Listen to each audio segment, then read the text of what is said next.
All right.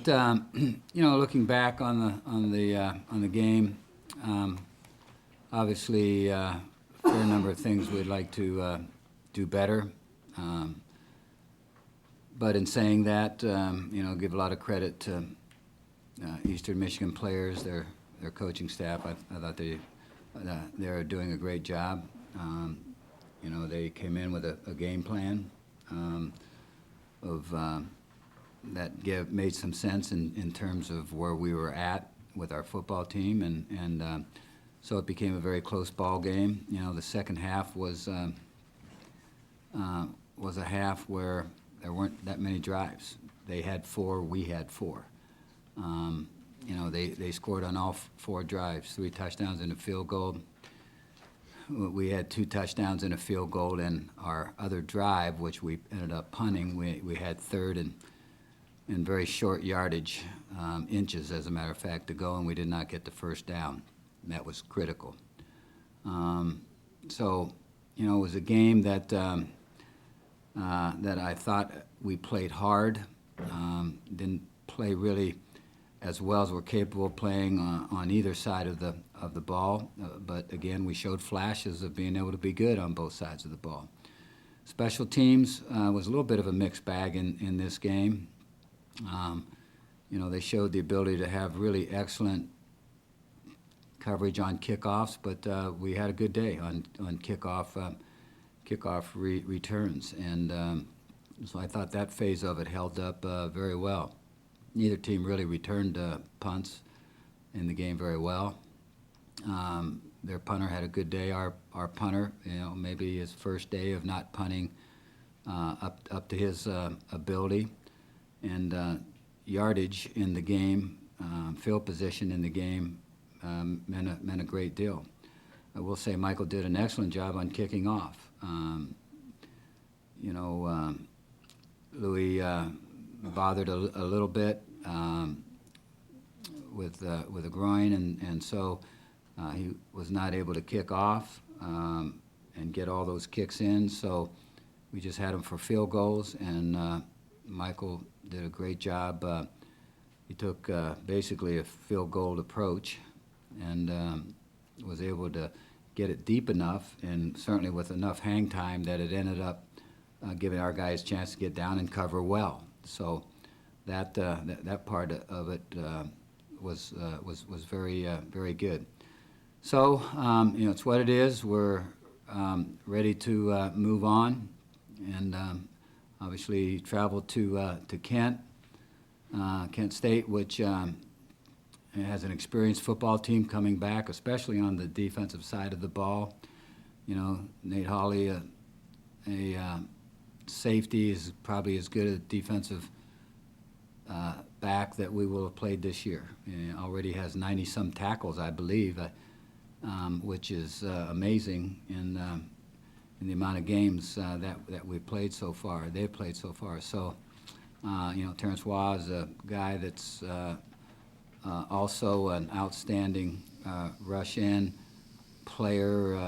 Has already proven himself to be a great athlete, and so they've got virtually most everybody back from last year's team, and so they're really strong defensively. Any questions? What did your review of the film tell you about your quarterback situation? Greg showed flashes of playing like he can play, but there were those moments where his reads maybe weren't right on. Some throws weren't right on. He did another good job of running the ball. Obviously he picked up some crucial first to keep drives alive, on some scrambles and also some design runs. So it was kind of a mixed bag with Greg a little bit. Quentin came in and I thought played well. His passing percentage was very good. He showed that he also can run. He's a big, strong quarterback. So, he gives you that dimension along with, doing a good job staying in the pocket, being under control, and throwing it right now where it needs to be thrown. Greg, when he's in, he's one of he's part of the running game. Yeah, he runs the ball, like almost as much as the running backs. Is running the ball something that you would like to see like less from them, or would you like to see more passes from them? No, some of those runs are called runs. I don't know that he runs the ball as much as our running backs, when you total the running backs up in terms of their carries.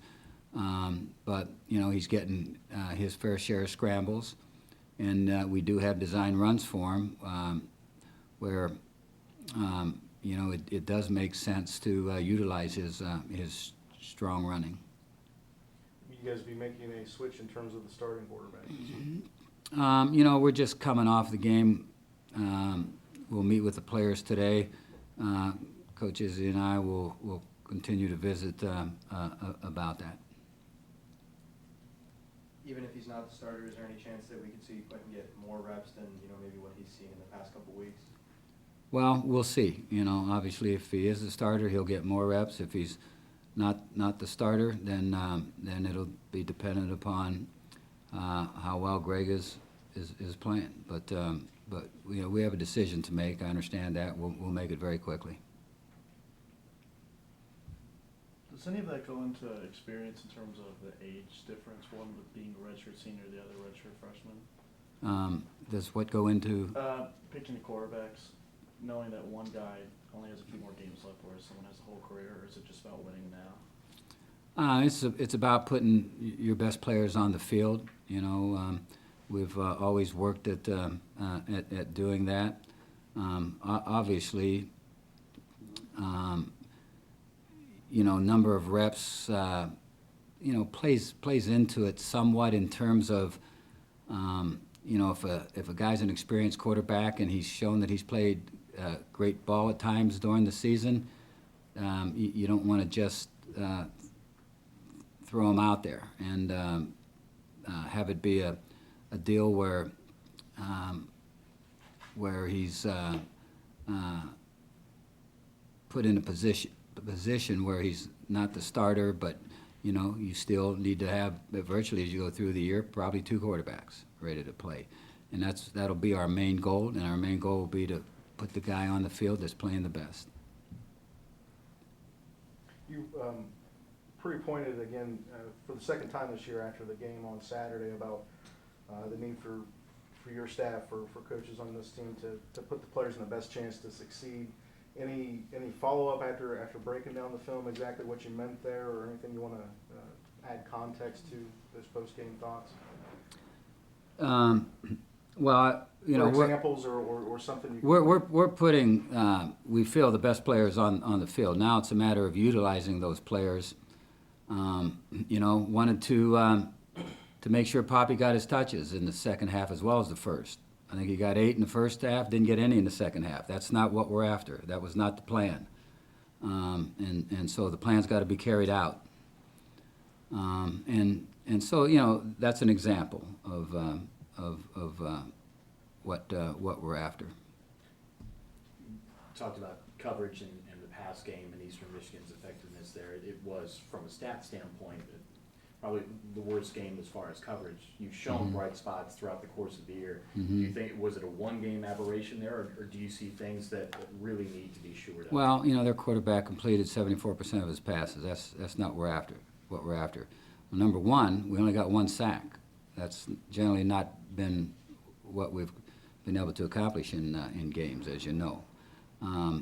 And so they did a great job of protecting. If you do a great job of protecting, you're going to find guys eventually.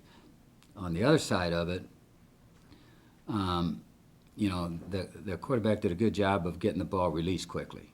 And a lot of them were shorter type throws. Even the ones in the end zone were in the red zone. And amazing statistics of the 58 points scored on us. All 58 were from within the red zone. We've not had a touchdown scored on us outside of the red zone. So explosive passes, explosive plays, we're doing a pretty good job there. But teams are able to move the ball on us. They've been hitting some easy throws. That's why the percentage is up so high. They've been hitting some easy throws. keeping themselves on the field, moving down the field, and then once they get down there, they've been able to find a way to always put points on the board. So, that's something that obviously has got to change. Also, you talk about Eastern Michigan, being able to move down the field, and their quarterback was pretty good. What would you say is like the most thing you have to focus on against Kent State? Like, what would you say is the best thing that they do well? Well, they're an excellent defensive football team, and they've had some quarterback changes, and some of that's been, I believe, because of maybe injury. They'll run out of the Wildcat, and so they have a very good running offense, especially when they, run out of a Wildcat type of situation. So, that is something that we've definitely got to be ready for. Where we'll be at with corners this week, and we've got mostly inexperienced corners, and then it's been kind of a patchwork deal with those guys because of guys missing. Probably Randy, who's been maybe our as good a corner as we've got this year, and has played really, really well, obviously missed this game, and we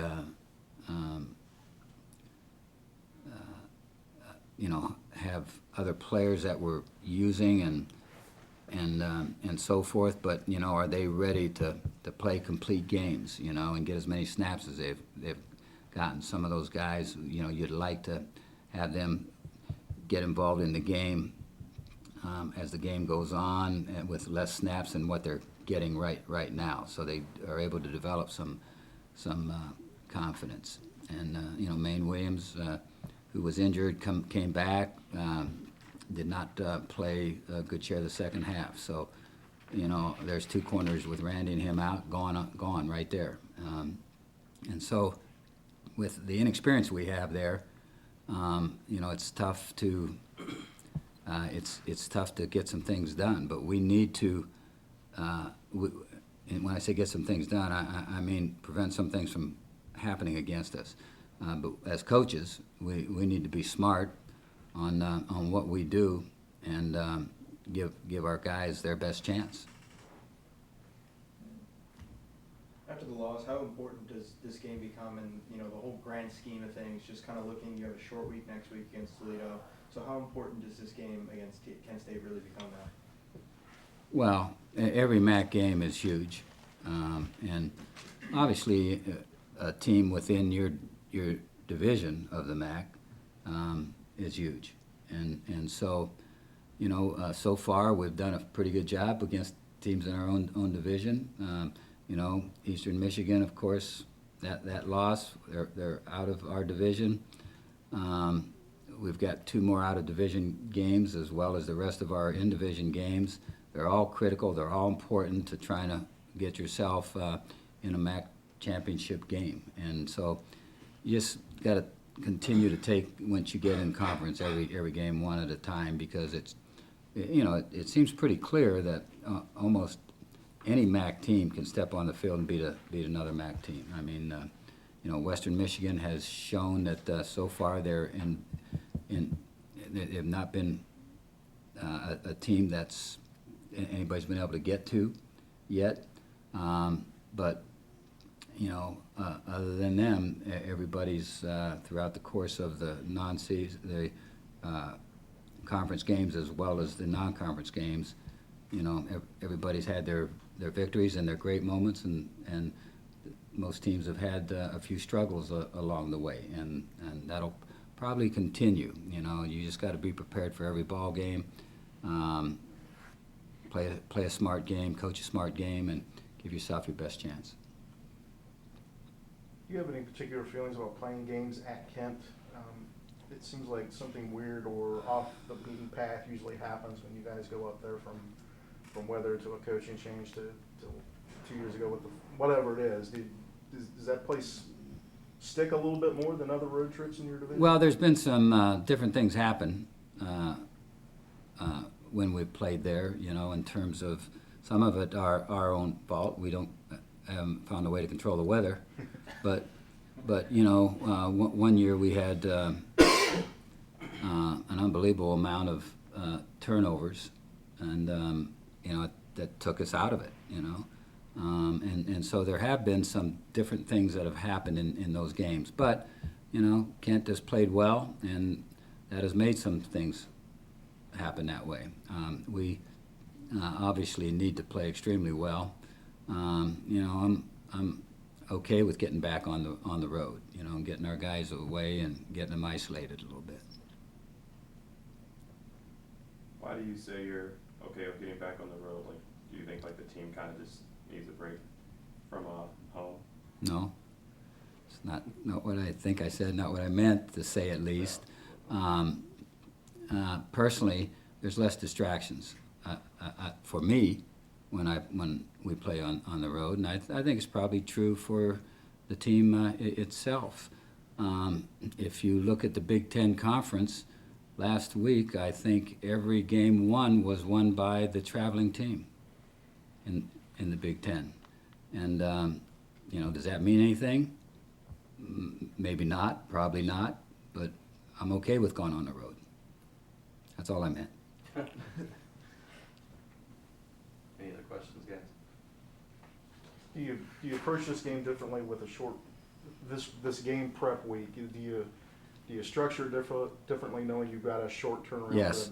For the It's a good question. You can't wait till next week and say, okay, we got a short week, now we got to adjust some things. We need to adjust some things now, and that's what we're doing. And we're taking every day by day. We'll see what our injury report tells us, but obviously we're not going to go through a typical game week this week with a short turnaround the following week. With that said, to follow up on that, do you look at Toledo maybe a little bit this week too, just based on the fact that you only have so many days between Yeah. the games? Do you have to do Yeah, that now? well, I think all coaching staffs in a game of football work very, very hard. They put in a lot of long hours.